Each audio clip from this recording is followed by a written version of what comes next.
Red Joan stars Judi Dench, Sophie Cookson, Stephen Campbell-Moore, Tom Hughes, TEREZA SRBOVA and Ben Miles. The movie was written by LINDSAY SHAPERO. Cinematography is by NICHOLSON and music is by FENTON. Red Joan is directed by TREVOR Nunn, a man responsible for a host of theatre productions, plus TV movies such as King Lear and Oklahoma. What's the story? Old age pensioner Joan Stanley, played by Judi Dench, gets a knock at the door. It's the police. They barge in and tell her that she has been arrested for breaching the Official Secrets Act. In a police interview room, we learn from the police officer, played by Nina Sasania, that the investigation into the death of Sir William Mitchell, an ex-government official, has implicated Joan in a case of treason. Joan has a flashback of her time at Cambridge University in 1938. Young Joan is played by Sophie Cookson. Alone in her room one night, Joan hears a tap at the window. It's language student Sonia Galich, played by TEREZA SRBOVA.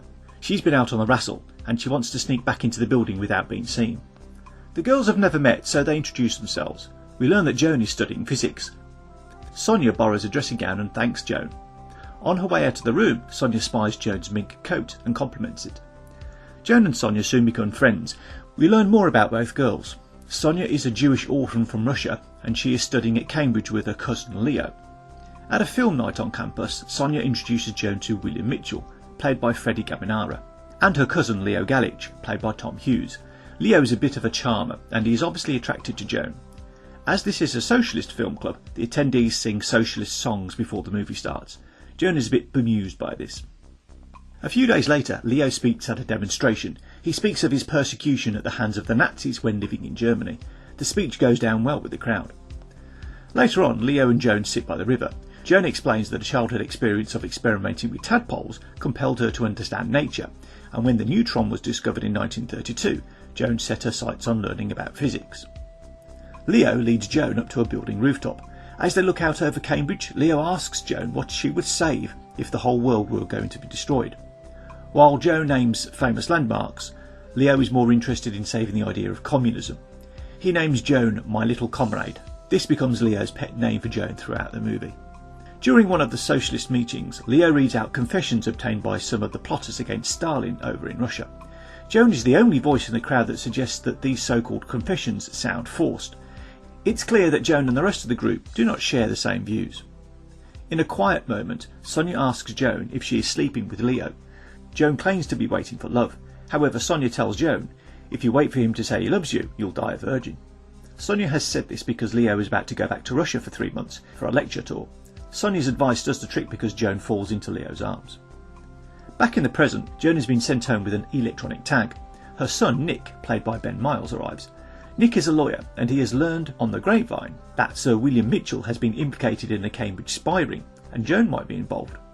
At first Nick thinks this is some sort of joke, but then Joan admits that she knew Mitchell when they were both at Cambridge. Back in the past, Joan and Sonia have tea in a tea shop. It is mentioned that Leo is having trouble getting back into the country because Leo is an ex-Russian who used to live in Germany, and the Second World War has since started. Not long after Leo returns, Leo was taken away by the police and interned on the Isle of Man. Joan is devastated. In 1941, Joan's qualifications working in theoretical physics brings her to the attention of the War Office. She starts working on a secret atomic bomb project under the supervision of Max Davis, played by Stephen Campbell-Moore. Of course, Joan is asked to sign the Official Secrets Act. One day, Joan stumbles across William Mitchell. They have a drink and catch up. We learn that Leo writes to Joan occasionally. William wants to know about Joan's work, but she will not say because it's secret. Joan thinks William is trying to date her, but this is not the case because it turns out that William is gay. When Russia becomes England's ally during the war, Leo is released. Leo meets with Joan, but it soon becomes clear that he has not returned for her. Leo tells Joan that Churchill has not kept his agreement to share technological advances with Russia. Leo knows about Joan's work and he wants her to smuggle out secrets. This upsets Joan and she throws Leo out. Back in the police interview room, Nick talks to Joan in private.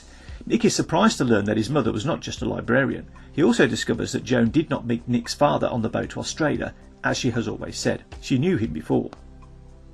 It was young Joan that came up with the idea of using a centrifuge to separate mixtures of radioactive isotopes to produce uranium-235. Her work impresses their Deputy Prime Minister, Clement Attlee, played by Robin Soanes, and Nobel Prize winner James Chadwick.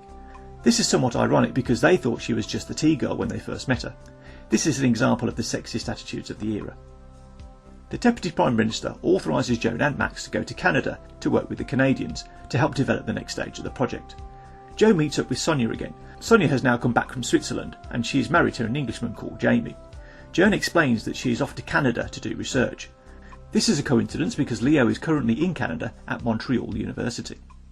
During the conversation, Joan asks Sonia if she remembered what happened to her mink coat because it mysteriously disappeared years ago, with Sonia being the obvious suspect. Sonia denies any knowledge of this.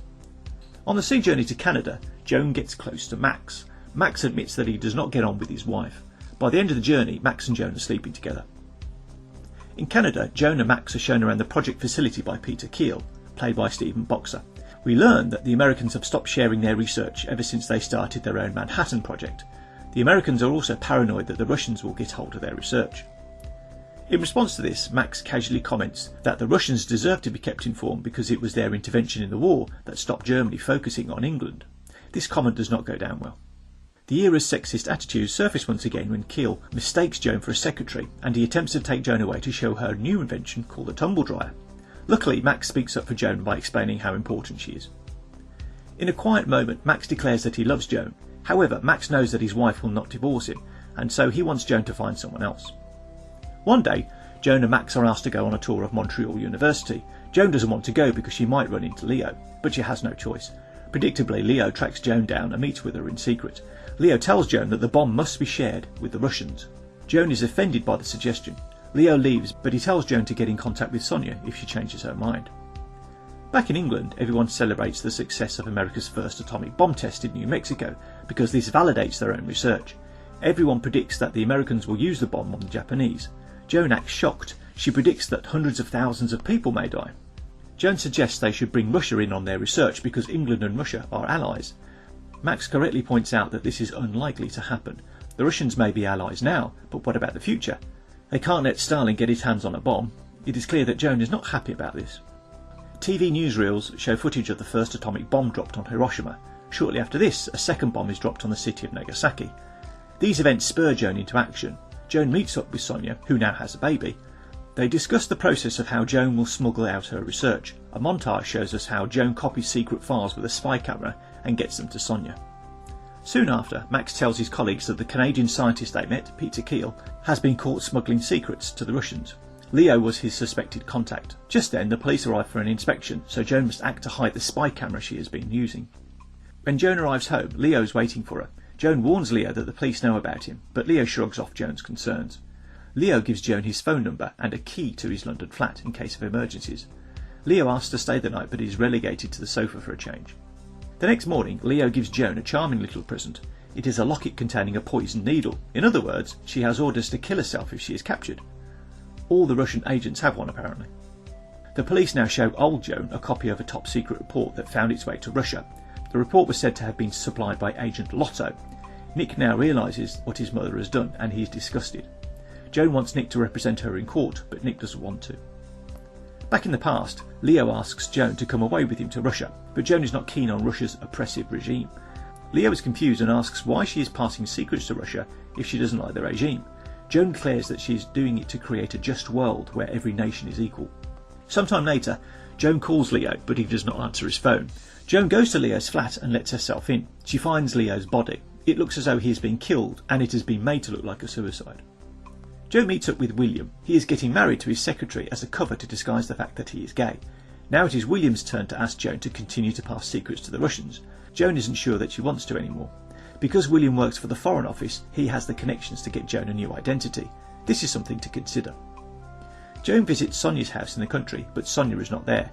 Joan lets herself in and has a look around. Surprise, surprise, she finds her old mink coat. Joan also finds a collection of old photographs. These include photos of Sonia, Leo and William kissing his gay lover. She keeps these photos and leaves. Joan and Max have a drink together. Max has asked his wife for a divorce, and he asks to be with Joan. However, shortly after this, the police turn up and arrest Max. This is because the Russians have tested their own bomb, and the finger of suspicion is pointing at Max for divulging secrets. Joan visits Max in prison. On the positive side, Max announces that his wife has agreed to give him a divorce because of the shame he has brought her. Joan admits that it was her that gave away the secrets. Max is angry, but he also loves Joan, so he doesn't want Joan to tell the truth either. Max is confident that he will be set free because there is no evidence against him. However, Joan suggests that the allegation alone will be enough to ruin his career. Joan demands a meeting with William. We now learn that Sonia has been running the spy ring all along, and it was her that ordered Leo's death. Not only this, Sonia and Leo have a son together. Joan wants William to arrange a new identity for her and Max in Australia. William claims it is too risky to do, but Joan then shows William the photo she has of him and his gay lover.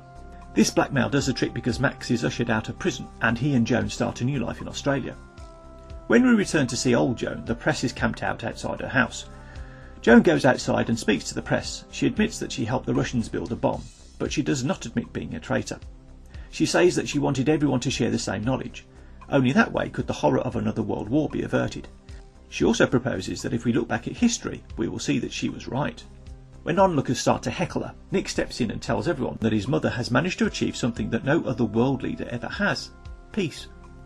As the credits roll, text on screen tells us that, because Joan was so old, she was never sent to prison. Issues. I have limited issues on the narrative of the story because it is allegedly based on the true life history of a Russian spy, therefore the story is predetermined.